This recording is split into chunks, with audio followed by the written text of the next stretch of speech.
Di sebuah desa bernama Cipakuwetan, hidup 4 sahabat sejak kecil. Asep, Indra, Dewi, dan Santi. Mereka tumbuh bersama, bermain di sawah yang sama, minum dari sumur yang sama, dan tertawa di bawah langit senja yang sama. Namun waktu tidak hanya membawa kedewasaan, tapi juga perbandingan. Asep tumbuh menjadi pria yang disegani. Usahanya sukses, tutur katanya lembut, dan kehadirannya selalu membuat orang merasa aman. Indra, sahabat dekatnya, adalah guru desa yang dihormati. Dewi, perempuan cerdas dan berwajah teduh, akhirnya memilih Asep sebagai pendamping hidupnya. Dan Santi hanya berdiri di pinggir kebahagiaan itu. Ia tersenyum saat pernikahan Dewi dan Asep, tapi senyumnya retak. Setiap tawa Dewi menusuk dadanya. Setiap pujian orang pada Asep menjadi racun yang menetes pelan ke hatinya. Kenapa bukan aku? Kenapa hidup selalu memilih mereka? Iri itu kecil awalnya, tapi iri yang dipelihara akan lapar. Santi mulai menjauh. Ia sering terlihat keluar desa saat malam Jumat Kliwon. Indra sempat menegurnya, tapi Santi hanya tersenyum hambar. Yang tidak diketahui siapapun, Santi telah bertemu seorang dukun tua di hutan Cikahuripan. Kalau kau ingin kebahagiaan orang lain runtuh, kata dukun itu lirih, kau harus siap dibalas dengan harga yang setimpal. Santi mengangguk. Ia tidak sadar, yang menyahut anggukannya bukan hanya manusia. Di malam ritual pertama, angin berhenti, lilin padam tanpa sebab, dan dari sudut gelap gubuk itu, sesuatu berbisik. Kami akan membantu, tapi jangan pernah menoleh ke belakang. Itu bukan suara manusia. Itu jin iri, pemakan dengki. Asep mulai sakit tanpa sebab. Dokter desa angkat tangan. Tubuhnya lemah, matanya kosong, dan setiap malam ia mengigau menyebut nama Santi, padahal ia jarang berinteraksi dengannya. Dewi menangis setiap malam. Indra mulai curiga. Suatu malam, Indra melihat bayangan hitam duduk di atap rumah Asep. Tidak bergerak, tidak bernafas, hanya menatap. Saat Indra melafalkan ayat pelindung, bayangan itu tertawa. Ini belum apa-apa. Santi di rumahnya mulai mendengar suara-suara. Cermin memantulkan wajahnya yang berubah. Matanya sering merah tanpa sebab. Tapi saat melihat Asep sekarat, ada kepuasan yang membuatnya lupa takut. Ia tidak sadar, kendali sudah berpindah tangan. Santet itu berkembang. Jin yang dikirim tidak hanya menyakiti Asep, ia menggerogoti jiwa Santi. Setiap malam, jin itu datang dalam mimpi. Kini tak lagi meminta, tapi memerintah. Tambahkan kebencianmu, berikan darah, atau kami ambil milikmu. Santi mulai batuk darah. Tubuhnya kurus, tapi ia tetap meneruskan ritual karena jin menunjukkan penglihatan palsu. Dewi menangis sendirian. Asep mati mengenaskan. Padahal kenyataannya, Asep mulai pulih setelah Indra membawa seorang kiai sepuh. Perang tak kasat mata pun dimulai. Pada malam ke-40, langit Cipakuwetan menghitam pekat. Angin berputar tak wajar. Hewan-hewan berisik. Kiai sepuh berzikir di rumah Asep. Dewi memegang tangan suaminya. Indra menjaga pintu. Di sisi lain desa, Santi berteriak kesakitan. Jin itu marah. Kau lemah, kau berjanji pada kami. Tubuh Santi terangkat sendiri. Suaranya bukan lagi suaranya. Dalam satu hentakan, ikatan santet diputus. Dan seperti benang yang putus terlalu tegang, semua energi kembali ke sumbernya. Santi jatuh, nafasnya tersengal-sengal, matanya terbuka, tapi kosong. Ia tewas sebelum fajar. Desa kembali tenang. Asep sembuh perlahan. Dewi masih trauma. Indra sering termenung. Santi dimakamkan tanpa banyak pelayat. Tidak ada yang bersorak. Tidak ada yang menang. Hanya pelajaran pahit. Iri hati yang dipelihara bisa menjadi pintu, dan tidak semua yang masuk ke pintu itu bisa keluar kembali sebagai manusia. Pada malam-malam tertentu, warga Cipaku Wetan masih mendengar bisikan di bekas rumah Santi. Tapi tak ada yang berani mendekat. Karena sebagian kejahatan, niskala tidak pernah benar-benar pergi. 40 hari setelah kematian Santi, desa Cipaku Wetan kembali dihantui rasa tidak nyaman. Bukan karena suara, bukan karena penampakan, tapi karena perasaan diawasi. Dewi adalah yang pertama merasakannya. Setiap kali ia menyapu halaman saat subuh, ia merasa ada seseorang berdiri tepat di belakangnya. Ketika ia menoleh, tidak ada siapa-siapa. Namun bau melati busuk kadang tertinggal di udara. Asep pun mulai bermimpi aneh. Dalam mimpinya, ia berdiri di tepi sawah yang becek. Kabut tebal menelan bulan. Dari kejauhan, terdengar suara kaki menyeret tanah. Lalu muncul Santi. Bajunya putih, tapi basah dan penuh tanah. Rambutnya menutupi wajah, tapi senyumnya bukan senyum manusia. "Aku tidak sendirian, Sep." Asep terbangun dengan nafas tercekik dan punggungnya basah oleh keringat dingin. Bisikan yang kembali. Indra yang selama ini merasa semua telah berakhir, mulai merasakan gangguan saat mengajar di sekolah. Kapur jatuh sendiri, pintu kelas pelan terbuka, dan di papan tulis suatu pagi, tertulis dengan huruf kasar, "Janji belum lunas." Anak-anak menangis, Indra gemetar. Ia tahu ini bukan Santi sepenuhnya. Ini adalah sisa ikatan jin yang belum terputus. Kiai sepuh yang dulu membantu Asep dipanggil kembali. Setelah berdiam lama di bekas rumah Santi, wajahnya mengeras.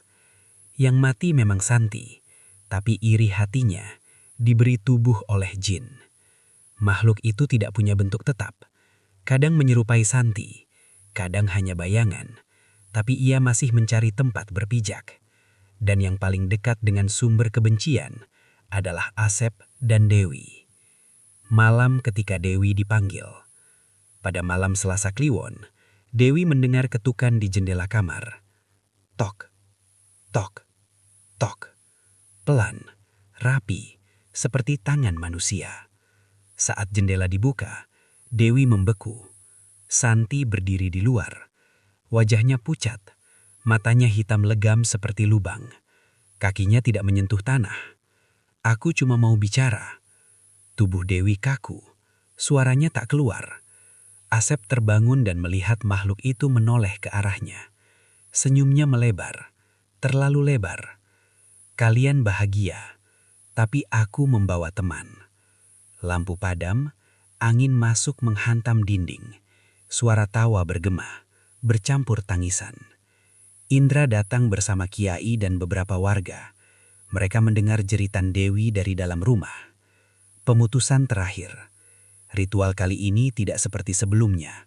Jin itu sudah terlalu lama diberi makan iri, dendam, dan ketakutan. Ia menolak pergi. Bayangan Santi jerit. Tubuhnya retak seperti tanah kering. Dari celah-celah itu keluar suara lain, lebih dalam, lebih tua. "Kalau aku pergi, aku akan bawa satu jiwa." Semua terdiam. Asep maju. Dengan suara bergetar, ia berkata, "Kalau memang harus dibayar, ambil aku, tapi lepaskan mereka." Untuk sesaat, waktu seakan berhenti. Lalu jin itu tertawa, keras, panjang, memekakkan telinga. Namun sebelum ia sempat menjawab, Kiai menghantam tanah dengan tongkatnya, melafalkan ayat pemutus yang terakhir. Bayangan itu robek dari dalam, jerit, lalu menghilang seperti asap tertiup angin. Sunyi. Setelahnya, Asep pingsan selama 3 hari. Dewi tidak lagi mendengar suara. Indra menjadi lebih pendiam dari sebelumnya. Rumah Santi akhirnya diratakan. Tidak ada yang berani membangun di atasnya. Tanah itu dibiarkan kosong, tumbuhi ilalang. Namun pada malam tertentu, jika angin berhenti tiba-tiba dan bau melati tercium tanpa sebab, warga Cipaku Wetan tahu beberapa iri tidak mati bersama pemiliknya. Ia hanya menunggu hati lain yang retak untuk ditinggali. Tahun-tahun berlalu. Desa Cipakuwetan berubah. Jalan diperlebar, rumah-rumah baru berdiri. Anak-anak yang dulu menangis kini tumbuh dewasa. Orang-orang mulai menyebut kisah Santi hanya sebagai cerita lama, dongeng gelap yang tak perlu diingat. Namun tidak semua luka sembuh dengan waktu. Asep dan Dewi pindah ke kota kecil di pinggir kabupaten. Mereka punya seorang anak laki-laki bernama Raka. Pintar, pendiam, dan terlalu sering berbicara sendiri. Sejak kecil, Raka sering menatap sudut ruangan kosong dan tersenyum kecil, seolah ada seseorang yang menemaninya. "Raka ngobrol sama siapa?" tanya Dewi suatu sore. Anak itu menjawab polos, "Sama tante yang sedih, rambutnya panjang." Dewi menjatuhkan gelas di tangannya. Bekas rumah yang tidak pernah kosong. Indra tetap tinggal di desa. Ia menjadi kepala sekolah. Rambutnya memutih lebih cepat dari usianya. Setiap kali melewati tanah kosong bekas rumah Santi, dadanya terasa sesak. Ilalang di sana tak pernah bisa dibersihkan tuntas. Selalu tumbuh kembali. Lebih lebat, lebih gelap. Suatu malam, Indra melihat seorang anak remaja duduk di tengah tanah itu. Wajahnya murung, tangannya gemetar. Remaja itu berbisik sendiri. Kenapa hidup orang lain selalu lebih baik? Indra ingin berteriak, tapi terlambat. Angin berhenti. Bau melati muncul. Dan di belakang anak itu, bayangan panjang berdiri. Tidak sepenuhnya berbentuk manusia. Kebenaran yang terlambat disadari. Indra akhirnya menemui Kiai Sepuh untuk terakhir kalinya. "Apa semua ini benar-benar sudah selesai?" tanya Indra lirih. Kiai itu menggeleng pelan. "Jin itu memang terusir," katanya. "Tapi ia meninggalkan benih. Iri hati adalah pintu," lanjutnya. "Dan Santi hanyalah orang pertama yang membukanya terlalu lebar." Air mata Indra jatuh. Jadi, Santi juga korban. Kiai itu menutup mata. Tidak ada pelaku yang lahir ingin menjadi jahat. Ada yang terluka, lalu memilih jalan yang salah. Malam terakhir. Di kota, Asep terbangun tengah malam. Ia melihat Raka berdiri di depan cermin, berbicara dengan suara pelan. Pantulan di cermin bukan hanya Raka. Di belakangnya, berdiri sosok perempuan berambut panjang. Wajahnya tenang, tidak marah, tidak tersenyum. Hanya lelah. "Aku capek sendiri, Sep." Lampu berkedip. Asep memeluk anaknya, melafalkan doa dengan suara gemetar. Sosok itu memudar perlahan, meninggalkan satu kalimat terakhir. "Jaga hatinya. Jangan biarkan ia merasa kurang seperti aku dulu." Tidak ada yang tahu kapan tepatnya semuanya seharusnya berakhir. Karena ternyata ada sesuatu yang tidak pernah ikut terusir. Suara dari dalam diri. Raka kini berusia 17 tahun. Ia tumbuh menjadi anak yang cerdas, sopan, dan selalu menahan diri. Tapi ada satu kebiasaan yang membuat Asep gelisah. Raka tak pernah marah keluar. Semua ia simpan. Setiap kali gagal, ia tersenyum. Setiap kali dibandingkan, ia diam. Setiap kali merasa kalah, matanya menggelap sesaat, lalu kembali tenang. Suatu malam, Raka duduk sendirian di kamar, menatap foto lama orang tuanya bersama Indra, dan satu foto pemakaman lama yang tak sengaja terselip. Foto nisan bertuliskan nama Santi. Dadanya terasa sesak. Bukan sedih, bukan takut, tapi dekat. "Akhirnya kamu lihat juga." Suara itu tidak datang dari luar. Ia muncul dari dalam kepalanya sendiri. Bukan jin, bukan arwah. Di cermin, Raka melihat bayangannya bergerak lebih lambat. Bayangan itu berbicara tanpa membuka mulut. Mereka selalu bilang semuanya sudah selesai. Padahal yang tertinggal bukan aku. Wajah bayangan itu berubah. Bukan Santi, bukan jin, melainkan emosi murni. iri, kecewa, berasa tak pernah cukup. Aku adalah sisa yang mereka biarkan tumbuh diam-diam. Aku lahir setiap kali manusia memilih memendam. Raka terjatuh berlutut. Ia akhirnya mengerti. Santet dulu hanyalah alat. Jin hanyalah kendaraan. Yang sebenarnya hidup dan bertahan adalah rasa iri itu sendiri. Indra dan catatan terakhir. Di desa, Indra yang kini renta membuka peti tua berisi catatan Kiai Sepuh. Tangannya gemetar saat membaca satu kalimat yang dulu tak ia pahami.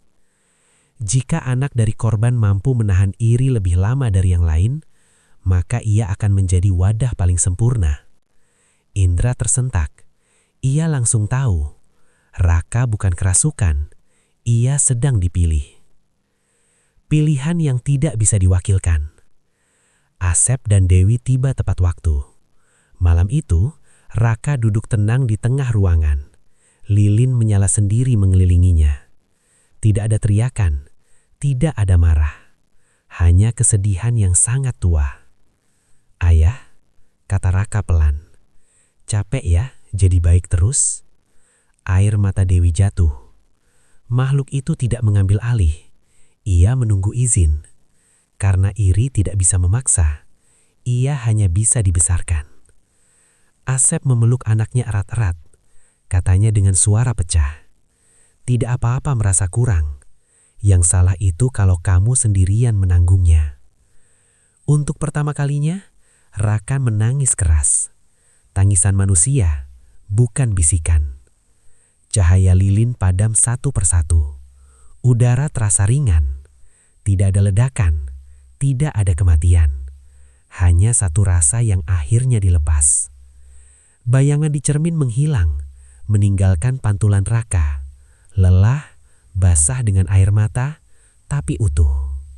Indra menutup catatan terakhir Kiai Sepuh. Jika iri diakui, ia kehilangan tempat tinggal. Tidak ada peristiwa besar setelah malam itu. Tidak ada berita. Tidak ada kematian. Justru karena itulah, semuanya terasa lebih nyata. Hidup yang terus berjalan. Raka tumbuh dewasa. Ia memilih menjadi konselor sekolah. Bukan karena ia paling kuat, tapi karena ia paling mengerti bagaimana rasanya merasa kurang tanpa tahu harus bicara pada siapa. Ia tidak pernah menceritakan apa yang terjadi malam itu kepada siapapun. Tidak dengan kata-kata. Namun setiap kali seorang murid duduk di depannya dengan mata kosong dan bahu tertunduk, Raka tahu harus berkata apa. "Perasaanmu valid, tapi kamu tidak harus menanggungnya sendirian." Dan entah kenapa, seringkali itu cukup. Desa yang menyimpan sunyi. Cipakuwetan tetap ada di peta. Tapi kisahnya perlahan memudar. Tanah kosong bekas rumah Santi kini ditanami pohon beringin kecil. Bukan untuk mengusir apapun, hanya untuk memberi peneduh. Orang-orang tua masih mengingat. Anak-anak hanya tahu sepenggal. Dan itu baik. Karena tidak semua kisah harus diwariskan sebagai ketakutan. Sebagian cukup menjadi peringatan lembut. Indra dan satu kalimat terakhir. Di usia senjanya, Indra menulis satu kalimat di buku catatan terakhirnya, bukan untuk diterbitkan, hanya untuk ditinggalkan. "Aku dulu mengira tugas manusia adalah mengusir kegelapan.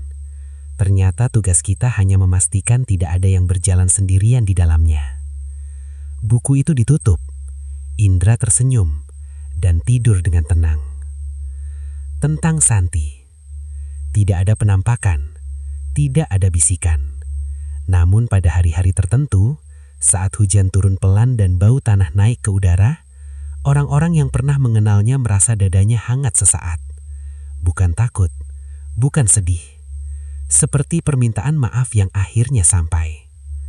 Tidak semua iri berteriak, sebagian belajar diam. Kota baru, sunyi yang sama. Raka kini bekerja di kota besar. Gedung tinggi, lampu terang. Orang-orang sibuk, tak ada sawah, tak ada beringin, tak ada tanah keramat. Semua terlihat aman, terlalu aman. Di ruang konseling, ia bertemu banyak wajah dengan versi yang berbeda. tersenyum di luar, retak di dalam. Suatu sore, seorang klien bernama Nara duduk di depannya. Prestasinya gemilang, hidupnya rapi. Tapi kalimat pertamanya membuat Raka merinding. Aku nggak iri kok. Aku cuma capek kenapa aku harus selalu kalah bahagia. Adara di ruangan itu terasa lebih berat. Tanda-tanda yang dikenal. Lampu berkedip sebentar. Bau samar melati. Bukan busuk, hanya dingin. Raka tidak panik. Ia tidak melihat bayangan, tidak mendengar bisikan. Justru itulah yang membuatnya takut. Karena ia tahu, yang berbahaya bukan yang datang dengan teror, tapi yang datang dengan pembenaran. Nara menunduk, suaranya hampir berbisik. Kadang aku merasa kalau hidup orang lain runtuh, mungkin aku bisa bernapas. Kalimat itu pernah hidup di seseorang yang bernama Santi. Kebenaran yang tidak bisa dimusnahkan. Malam itu, Raka bermimpi kembali. Bukan mimpi buruk. Ia berdiri di ruangan kosong. Dindingnya penuh cermin. Di setiap pantulan, wajah manusia berbeda. Usia, gender, ekspresi. Tapi matanya sama. Letih, membandingkan, menahan. Dari balik cermin, suara tanpa bentuk berbicara tenang. Kamu tidak mengusirku. Kamu hanya membuatku kelaparan. Raka menjawab, suaranya mantap. Aku tahu, dan aku akan terus membuatmu kelaparan. Bayangan itu tidak marah. Ia tersenyum tipis. Manusia selalu memberiku makan, cepat atau lambat. Pilihan yang diwariskan. Keesokan harinya, Raka melakukan sesuatu yang dulu tidak pernah dilakukan siapapun pada Santi. Ia mengajak Nara bicara lebih lama. Tidak menasehati, tidak membandingkan, tidak menyuruh bersyukur. Hanya mendengar. Tangis Nara pecah, bukan histeris, tapi jujur. Dan untuk pertama kalinya, ruangan itu terasa ringan. Tidak ada bau, tidak ada bisikan. Catatan terakhir bab ini. Raka menulis di buku pribadinya. Iri tidak bisa dibunuh. Ia hanya bisa dipeluk sebelum berubah menjadi sesuatu yang lain. Di halaman berikutnya, ia menambahkan satu kalimat, pelan tapi tegas. Dan selama masih ada manusia yang mau duduk dan mendengar, kisah Santi tidak akan terulang persis sama. Di luar, kota terus bising, hidup terus bergerak, dan di suatu tempat yang tak bernama, sesuatu yang lama itu menunggu, bukan untuk menyerang, melainkan berharap manusia lupa lagi bagaimana caranya bercerita dan berbagi luka. Tidak semua orang sempat diselamatkan, bukan karena tidak mau, tapi karena terlalu pandai menyembunyikan luka. Nama yang tidak pernah disebut. Di antara banyak klien yang ditangani Raka, ada satu nama yang jarang ia ingat, Bima. Bima tidak pernah menangis, tidak pernah mengeluh, selalu berkata, saya baik-baik saja. Ia datang hanya 3 kali, terlalu singkat, terlalu rapi. Pada pertemuan terakhir, Bima tersenyum dan berkata, Mas, kayaknya aku udah nemu jawabannya. Raka mengira itu kabar baik. Itu kesalahannya. Berita yang datang terlambat. 2 minggu kemudian, Raka menerima pesan singkat dari seorang rekan. Kamu kenal Bima? Bima ditemukan meninggal di kamar kosnya. Tidak ada tanda kekerasan, tidak ada ritual, tidak ada jin. Hanya satu catatan kecil di meja. Aku capek membandingkan diriku dengan semua orang. Raka duduk lama menatap layar ponsel. Tidak ada bau melati, tidak ada bayangan. Justru itulah yang paling menyesakan. Kebenaran yang paling berat. Malam itu, Raka kembali bermimpi tentang ruangan bercermin. Namun, kali ini satu cermin retak. Dari baliknya, suara lama itu muncul. Tidak menang, tidak kalah. Lihat, aku tidak perlu apa-apa darinya. Manusia bisa melakukannya sendiri. Raka menutup mata.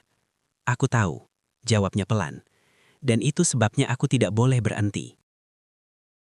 Bayangan itu tidak menjawab. Ia tidak perlu. Yang bisa dilakukan manusia. Raka menghadiri pemakaman Bima tanpa dikenali siapapun. Ia berdiri di belakang, menunduk, dan berjanji dalam hati, bukan pada siapapun, tapi pada dirinya sendiri, bahwa ia akan lebih lama mendengar, lebih sering bertanya, "Kamu beneran baik-baik saja?" dan tidak menganggap diam sebagai tanda kuat, karena terkadang diam adalah teriakan yang paling putus asa. Waktu tidak berhenti untuk siapapun. Ia hanya melewati orang-orang yang memilih tetap berdiri. Lingkaran kecil. Raka tidak pernah mengumumkan apa yang ia lakukan. Tidak ada spanduk, tidak ada poster. Ia hanya membuka ruang kecil setiap Jumat sore, sebuah ruangan sederhana dengan kursi melingkar. Tidak ada sesi resmi, tidak ada label konseling, hanya satu aturan. Boleh bicara tanpa harus rapi. Orang-orang datang perlahan. Ada yang hanya duduk, ada yang menangis tanpa cerita, ada yang marah pada hidup, pada orang lain, pada diri sendiri. Dan entah kenapa, setiap kali seseorang mulai berkata, "Harusnya hidupku kayak dia," kalimat itu berhenti sendiri, seolah kehilangan tenaga. Yang mengintip dari jauh. Di sudut ruangan, pada malam tertentu, Raka merasa ada sesuatu yang memperhatikan. Tidak menekan, tidak mengancam, hanya menunggu celah. Ia tidak menoleh, tidak menantang. Ia tahu sekarang, yang ditakuti bukan yang datang, tapi yang diundang. Raka hanya melanjutkan mendengar. Dan setiap kali seseorang berkata jujur tentang rasa iri, tanpa dibenarkan, tanpa dihakimi, sesuatu di udara melemah. Nama yang akhirnya diucapkan. Suatu Jumat, seorang perempuan muda berkata dengan suara gemetar, "Aku iri sama sahabatku, dan aku benci diriku karena itu." Tidak ada yang terkejut, tidak ada yang menjauh. Raka mengangguk pelan. "Terima kasih sudah jujur," katanya. "Sekarang kamu tidak sendirian lagi." Untuk sesaat, hanya sesaat, bau melati dingin itu muncul, lalu menghilang, seperti langkah yang batal masuk. Warisan yang berubah bentuk. Indra pernah menulis tentang mengusir kegelapan. Asep pernah menawarkan dirinya sebagai tumbal. Dewi pernah bertahan dengan doa. Raka memilih cara lain. Ia tidak menjadi pahlawan. Ia menjadi penjaga pintu, bukan untuk menghalangi, melainkan memastikan tidak ada yang masuk sendirian. Tidak semua tumbal diambil, sebagian menyerahkan diri tanpa sadar. Retakan di ruang aman. Ruang Jumat sore itu penuh, lebih penuh dari biasanya. Raka duduk tenang, tapi dadanya terasa berat sejak sore. Ada sesuatu yang berbeda malam itu, bukan bau melati, bukan bisikan, melainkan sunyi yang terlalu patuh. Tak satu pun peserta langsung bicara. Lalu seorang laki-laki berdiri. Namanya Hendra. Ia tersenyum sopan, terlalu sopan. "Aku cuma mau bilang terima kasih.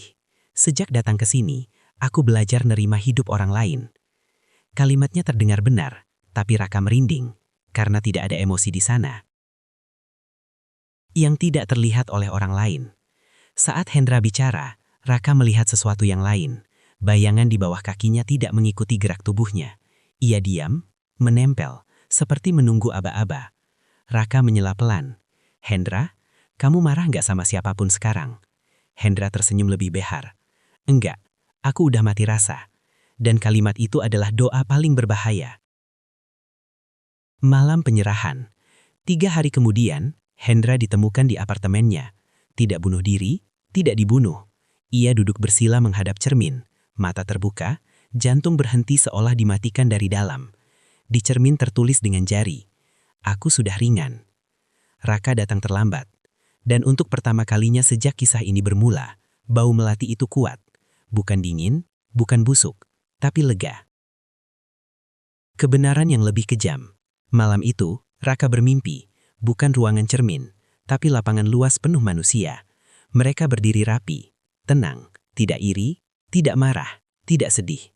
Di tengah mereka, berdiri sosok tanpa wajah. Kini lebih jelas, lebih padat. Tumbal pertama membuka pintu. Tumbal kedua membuat kami bisa tinggal. Tumbal ketiga, sosok itu berhenti.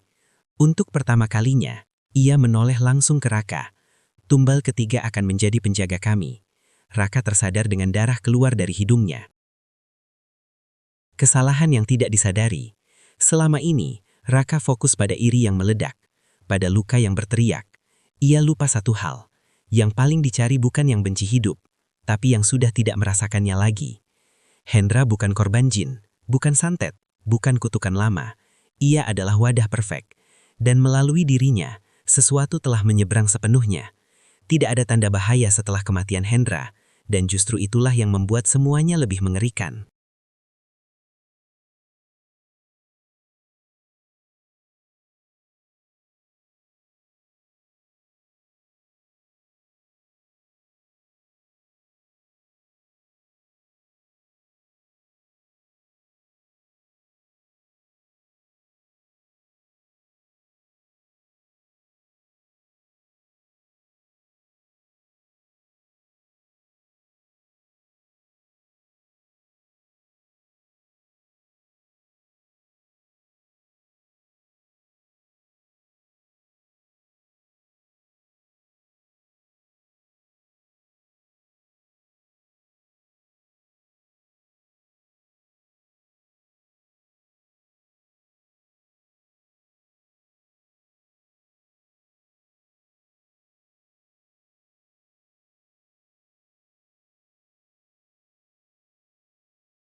Buatkan suara sangat natural. Kota yang terlalu normal. Pagi setelah pemakaman Hendra, kota berjalan seperti biasa. Klakson, antrian kopi, orang-orang mengeluh soal macet dan harga sewa. Tidak ada satupun yang tahu bahwa sesuatu telah selesai dilahirkan. Raka berjalan menuju ruang Jumat sore dengan langkah berat. Setiap orang yang ia lewati terasa kosong. Bukan jahat, bukan sedih. Seperti boneka dengan rutinitas sempurna. Ia berhenti di depan kaca toko. Pantulannya sendiri tampak normal, kecuali bayangan di belakangnya kini lebih rapi. Tidak acak, tidak liar. Seperti barisan. Kesalahan yang terlambat disadari. Raka menutup ruang diskusi selama 2 minggu. Ia bilang pada semua orang bahwa ia butuh istirahat. Padahal kenyataannya, ia takut. Bukan pada makhluk itu, tapi pada apa yang telah ia bantu ciptakan. Ia teringat ucapan Kiai Sepuh dulu, yang baru sekarang benar-benar terasa maknanya. Yang paling berbahaya bukan yang marah pada dunia, tapi yang sudah tidak berharap apapun darinya. Hendra tidak pernah iri secara terbuka. Ia tidak membenci siapapun. Ia hanya menyerah pelan-pelan. Dan penyerahan itulah yang membuka pintu paling lebar. Orang-orang yang mulai berubah. Dalam minggu yang sama, laporan kecil bermunculan. Bukan kematian, bukan kegilaan. Hal-hal sepele. Seorang ibu lupa nama anaknya sendiri selama beberapa menit. Seorang karyawan berhenti bermimpi sama sekali. Seorang mahasiswa berkata, "Aku nggak sedih, tapi juga nggak hidup." Raka mendatangi salah satu dari mereka. Di mata orang itu, ia melihat pantulan yang sama seperti di cermin Hendra dulu. Ruang kosong yang siap diisi. Dan untuk pertama kalinya, Raka mendengar bisikan itu tanpa bau melati. "Kami tidak perlu menyakitimu. Kami hanya perlu tinggal." Tumbal kedua bukan akhir. Malam hari, Raka bermimpi lagi. Ia berdiri di sebuah ruangan besar, lebih besar dari ruang cermin sebelumnya. Di sana ada banyak kursi, dan di setiap kursi duduk seseorang dengan mata terbuka, napas teratur, ekspresi tenang. Tidak ada jeritan, tidak ada penderitaan. Di tengah ruangan berdiri sosok tanpa wajah. Kini lebih jelas, lebih padat. Tumbal pertama membuka pintu. Tumbal kedua membuat kami bisa tinggal. Tumbal ketiga, sosok itu berhenti. Untuk pertama kalinya, ia menoleh langsung ke Raka. Tumbal ketiga akan menjadi penjaga kami. Raka terbangun sambil muntah. Raka mulai diperhatikan. Sejak hari itu, Raka merasa dirinya tidak lagi diabaikan. Lampu jalan menyala terlalu lama saat ia lewat. Orang asing menatapnya seolah mengenalinya. Anak kecil tiba-tiba berkata, "Om, kamu capek ya?" Dan setiap kali Raka merasa lelah, bukan iri, bukan marah, hanya lelah. Bisikan itu menguat. "Kamu sudah cukup melakukan. Biar kami yang lanjutkan." Ia sadar sesuatu yang mengerikan. Makhluk itu tidak ingin membunuh Raka. Ia ingin menggantikan perannya. Kesalahan paling tragis. Raka akhirnya membuka kembali ruang Jumat sore, melawan nalurinya sendiri.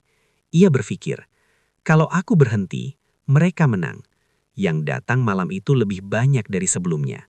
Terlalu banyak. Dan hampir semuanya berkata kalimat yang sama, dengan versi berbeda. "Aku nggak marah. Aku nggak iri. Aku cuma capek." Saat itu Raka tahu, ruang aman ini telah berubah menjadi tempat seleksi. Bukan oleh Raka, tapi oleh sesuatu yang menunggu siapa yang paling kosong. Di akhir malam, saat semua pulang, Raka duduk sendirian. Ia menatap kursi kosong dan melihat bekas duduk yang tidak hilang. Seperti ada yang tertinggal. Di dinding, tanpa ada yang menulis, muncul kalimat samar. Satu sudah menyerah, yang kedua sedang dipersiapkan. Raka menutup mata. Ia akhirnya mengerti. Tumbal kedua hanyalah jembatan, dan tragedi sesungguhnya baru saja mulai bergerak. Kota yang mulai membeku. 2 minggu setelah tragedi tumbal kedua, kota mulai terasa berbeda. Lampu tetap menyala sampai larut. Tetapi tidak ada rasa cemas ketika listrik padam. Anak-anak tertawa di depan sekolah, tapi tanpa kegembiraan. Suara mereka datar. Orang dewasa mengeluh soal pekerjaan, tapi tidak ada tekanan, tidak ada frustrasi. Raka berjalan di trotoar yang sepi merasakan udara dingin menusuk tulang, tetapi tidak ada napasnya yang terengah. Semuanya tampak statis. Ia tahu, sesuatu telah mengubah kota itu. Tumbal kedua tidak membunuh, tapi ia mengambil sesuatu yang lebih berharga. Pertemuan pertama yang menakutkan. Raka menerima telepon dari seorang teman lama, Fajar, guru SMH di pinggiran kota. "Raka, kau harus lihat ini sendiri. Anak-anak tidak takut, tidak ada yang takut." Raka datang ke sekolah sore itu. Ia melihat sekelompok murid yang biasanya takut pada guru, kini duduk santai di atas meja. Tidak ada gerakan gugup, tidak ada rasa cemas saat ditegur. Seorang murid bernama Dita menatap Raka dengan mata kosong dan berkata datar, "Aku nggak takut nilai jelek. Aku nggak takut dihukum. Aku nggak takut apapun." Raka menelan ludah. Ini bukan tanda kekuatan. Ini adalah kekosongan yang sempurna. Kota menjadi lingkaran sunyi. Selama beberapa hari, Raka mengamati kota dari jarak jauh. Pengendara motor tidak menepuk klakson saat nyaris menabrak. Pedagang di pasar tidak marah saat harga bahan melonjak. Bahkan polisi tidak terkejut saat terjadi kecelakaan ringan. Semua berjalan normal secara mekanis, tapi hati mereka kosong. Raka menyadari hal mengerikan. Tumbal kedua tidak hanya memilih yang kosong, tapi ia membuat kota ini menjadi satu wadah kosong. Dan sesuatu sedang menunggu orang yang tersisa untuk lelah. Pertanda dari Hendra. Raka mulai mengunjungi apartemen Hendra lagi. Ia berharap menemukan petunjuk. Di sana, catatan di cermin masih tersisa. Samar, tapi bisa dibaca. "Kamu sudah ringan. Selanjutnya akan lebih banyak." Dan Raka baru sadar. Hendra tidak mati karena santet atau jin. Ia dimanfaatkan untuk membuka jalur kosong bagi yang lain. Mereka tidak membunuh. Mereka mempersiapkan. bayangan yang tidak pernah menyerang. Semua malam, Raka melihat bayangan itu lagi. Tidak menyerang, tidak berbicara. Hanya berdiri di sudut rumah Raka, menunggu. Bayangan itu lebih tebal sekarang, lebih nyata. Dan setiap kali Raka ingin mendekat, ia merasa energinya tersedot pelan. Seperti ada yang mengambil sedikit keberanian, sedikit rasa takut, sedikit perasaan hidup. Raka menyadari satu fakta mengerikan. Bayangan itu sedang memangan manusia tanpa harus menyakiti mereka secara fisik. Kesadaran tragis. Raka menulis di buku catatannya. Tumbal pertama membawa kematian, tumbal kedua membawa kekosongan, dan tumbal ketiga akan mengambil sesuatu yang tersisa di hati manusia. Ia menatap kota yang hening dari jendela rumahnya. Lampu-lampu gedung tinggi tampak seperti mata yang tanpa jiwa. Ia tahu ini belum selesai, dan tidak ada lagi cara sederhana untuk menghentikannya. Tanda-tanda yang terlambat terlihat. Minggu kedua setelah tragedi tumbal kedua, Dewi mulai merasakan hal yang aneh pada Raka. Ia pulang lebih larut dari biasanya. Wajahnya pucat, mata selalu menatap kosong keluar jendela. Suara hatinya terdengar berat. Bahkan saat mereka duduk di ruang makan, Raka hanya mengangguk pelan tanpa menyentuh makanannya. Dewi menegur. Asep bilang kau baik-baik saja, tapi aku tahu kau tidak. Raka tersenyum tipis, tapi Dewi tahu itu senyum yang dipaksakan. Di sudut hatinya, Dewi mulai panik. Jika Raka hancur, siapa yang akan menjaga mereka semua? Karena Raka bukan hanya penjaga ruang aman, ia juga pengikat terakhir dari sesuatu yang lebih besar daripada mereka semua. Pertemuan di malam hujan. Malam itu hujan deras. Dewi menemukan Raka duduk di ruang Jumat sore, menatap kursi kosong yang biasanya penuh dengan orang. "Raka, kau harus berbicara padaku," kata Dewi dengan suara bergetar. Raka menggeleng. "Aku tidak bisa. Kalau aku mulai berbicara, aku takut mereka akan mendengar." Dewi menoleh, tidak mengerti. Siapa yang mendengar? Raka menunduk. Suaranya hampir hilang. Hendra dan semua yang seperti dia. Mereka kosong, tapi mereka menunggu aku lengah. Dewi merasakan sesuatu yang dingin merayap di bolangnya. Ia tahu, Raka mulai terperangkap secara mental, bukan fisik. Jejak tumbal kedua yang lebih luas. Hari-hari berikutnya, Dewi mengunjungi kota, sekolah, dan lingkungan sekitar. Ia menemukan tanda-tanda yang sama seperti yang dialami Raka. Anak-anak yang biasanya takut dihukum, kini tertawa datar. Orang dewasa tidak lagi marah pada ketidakadilan. Bahkan teman-teman lama Raka mengaku baik-baik saja dengan segala ketidakadilan. Dewi menatap satu kelompok anak-anak bermain. Suara mereka normal, tapi mata kosong. Ia menggenggam tangan Raka saat malam itu tiba. Ini mereka mulai menjadi wadah. Raka mengangguk pelan. Dan tumbal ketiga, aku tidak tahu bisa kuhadapi sendiri. Pertemuan tak terduga. Dewi dan Raka bertemu dengan seorang pria tua di tepi kota. Pria itu tampak lemah, tapi matanya tajam dan penuh pengetahuan. Kalian mencoba menahan sesuatu yang tak bisa ditahan sendirian. Tumbal kedua hanyalah permulaan. Tumbal ketiga akan mencari kalian yang menjaga, bukan mereka yang kosong. Raka memicing mata. Apa maksudmu? Pria tua itu menatap Dewi. Yang kosong bisa menunggu, tapi yang kuat, yang menjaga, lebih menarik bagi mereka. Itu sebabnya aku datang memperingatkan. Dewi menggenggam lengan Raka lebih erat. Ia sadar, ancaman sekarang lebih dekat daripada sebelumnya. Bukan di luar, tapi pada orang yang mereka cintai. Bayangan yang semakin nyata. Malamnya, Raka kembali bermimpi. Ruangan bercermin tidak lagi kosong. Sekarang setiap cermin menunjukkan Raka sendiri, dengan wajah yang lebih tua, lelah, dan mulai retak. Dari balik cermin, suara itu terdengar lebih jelas. Tumbal kedua menyiapkan kita. Tumbal ketiga adalah penjaga yang lelah. Raka terbangun dengan keringat dingin, napas tersengal. Ia menyadari, bayangan itu bukan ancaman fisik, tapi mental. Ia akan memakan daya tahan dan keberanian manusia satu persatu. Dewi menyusun rencana. Dewi tidak tinggal diam. Ia tahu, Raka tidak bisa bertarung sendirian. Ia mulai mengumpulkan dokumen lama Kiai Sepuh tentang ritual pelindung, catatan tentang Hendra dan orang-orang yang menjadi tumbal kedua, semua orang yang pernah mengunjungi ruang Jumat sore. Dewi sadar, satu hal yang tragis. Kita bukan hanya melawan bayangan, kita harus menyelamatkan Raka sebelum tumbal ketiga memilihnya. Tapi setiap langkah terasa sia-sia, karena sesuatu itu telah mempelajari cara kerja manusia jauh lebih baik daripada yang mereka kira. Dewi menatap Raka yang duduk di kursi ruang makan. Matanya kosong, tapi lelah itu terlihat. Kita harus berhati-hati, ini belum selesai, kata Dewi pelan. Dan di luar, hujan terus turun. Lampu kota yang seharusnya hangat terlihat seperti mata yang menunggu. Di sudut rumah, bayangan yang selalu diam itu bergerak sedikit, tidak menyerang, hanya mengamati. Raka menunduk. Ia tahu, tragedi yang lebih besar akan datang. Dan kali ini, tidak ada ruang aman lagi. Malam yang terlalu sunyi. Beberapa malam setelah Dewi menyusun rencana pelindung, Raka terbangun dengan napas tersengal.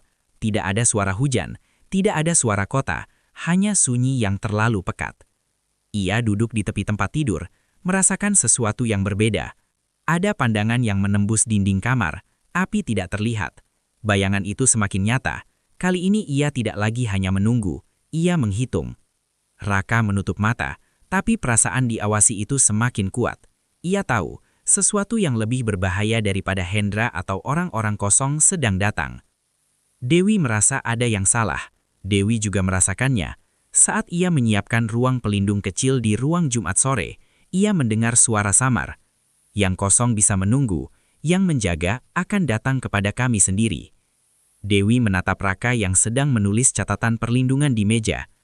Raka, jangan bergerak sendirian malam ini, mereka mencari kita, katanya pelan. Raka hanya menunduk. Aku tahu, tapi aku takut kalau aku diam, mereka akan menyerang yang lain. Dewi menggenggam tangannya. Seketika, dingin itu merayap ke jari-jari mereka, dan bayangan di sudut ruangan bergerak sedikit, seolah mengukur keberanian mereka. Tumbal ketiga menunjukkan diri. Keesokan harinya, di kota, terjadi hal-hal aneh. Seorang pedagang di pasar tiba-tiba diam total, menatap sesuatu yang tidak ada.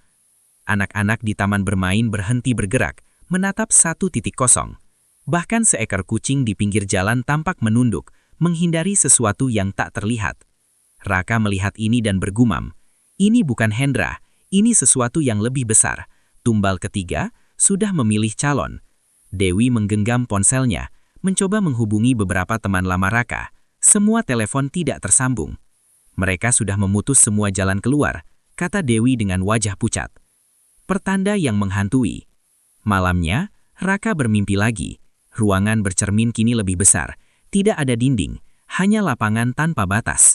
Di sana, banyak sosok berdiri, tapi kali ini tidak kosong. Mereka adalah bayangan dari orang-orang yang sudah menjadi tumbal. Hendra, beberapa anak, orang dewasa di kota. Di tengah lapangan, berdiri sosok baru, lebih besar, lebih tebal, tanpa wajah, tapi terasa hidup. Sosok itu menunjuk ke arah Raka, lalu perlahan menunduk. Yang menjaga akan menjadi tumbal ketiga. Raka terbangun dengan jantung berdegup kencang. Ia tahu, mimpi itu bukan hanya peringatan, itu adalah keputusan yang telah diambil tanpa persetujuannya. Tekanan pada Raka dan Dewi. Sejak malam itu, Raka menjadi lebih lelah dari biasanya. Mata terasa berat, pikirannya berputar-putar, napasnya terkadang sesak. Dewi menyadari hal ini dan mencoba ritual pelindung kecil, menyalakan lilin, menabur garam, dan membaca mantra pelindung lama. Tapi setiap kali ritual dilakukan, lilin mati sendiri, meski tidak ada angin. Garam berhamburan ke lantai tanpa disentuh. Suara-suara samar terdengar dari sudut ruangan, seolah tertawa pelan. Dewi menatap Raka. Ini lebih dari yang kita pikirkan. Mereka menginginkan kamu. Mereka memilih kamu sendiri. Raka menunduk, lemas. Aku tidak bisa menyerah, tapi aku juga tidak bisa bertarung sendirian. Jejak tumbal yang semakin banyak. Hari berikutnya, laporan tentang orang-orang yang hilang perasaan semakin banyak. Seorang wanita menangis tanpa air mata. Seorang pria tertawa tanpa bahagia. Anak-anak di sekolah berhenti merasakan sakit atau takut. Raka dan Dewi mulai menyadari satu hal tragis. Tumbal ketiga tidak hanya memerlukan yang kosong, tapi yang menjaga. Dan semakin mereka mencoba melindungi kota, semakin bayangan itu mendekat. Raka berdiri di jendela rumahnya, menatap lampu kota yang seolah mata-mata yang menunggu. Di sudut rumah, bayangan itu muncul, lebih tebal, lebih nyata, menghitung napas Raka. Dewi berdiri di belakangnya, menggenggam tangan Raka, tapi ia tahu, jika tumbal ketiga berhasil, semua yang tersisa akan menjadi kosong. Semua yang tersisa akan mereka kuasai kota ini. Lampu kota berkedip sekali, 2 kali. Di jalan, anak-anak berhenti, menatap satu titik. Dewi merasakan hawa dingin menelusup ke tulangnya. Mereka sedang menghitung kita, kata Raka. 1 kesalahan, dan kita ikut. Kita menjadi wadah mereka berikutnya. Raka menunduk, matanya melebar. Dewi, aku tahu ini belum berakhir. Di luar jendela, bayangan itu bergerak perlahan mengikuti setiap langkah mereka. Dan kali ini, mereka menunggu bukan untuk menyerang, tapi untuk mengambil, pikir Dewi. Malam itu mereka duduk bersama, tangan tergenggam, lilin pelindung masih menyala. Raka menatap kota yang tampak hidup tapi kosong di dalamnya. Dewi menatap Raka, tahu mereka berdua sudah diambang tragedi berikutnya. Kita berhasil menunda mereka, tapi kita tidak menang. Ini baru permulaan. Bayangan di sudut ruangan tersenyum, tanpa wajah, tanpa emosi, penuh perjanjian tragis. Waktumu hampir habis, dan tumbal ketiga sudah di depan mata. Raka menunduk, kita harus bertahan, atau kita akan menjadi yang berikutnya. Lampu kota berkedip sekali lagi, sunyi kembali turun, lebih tebal dari sebelumnya, dan cerita tidak pernah selesai.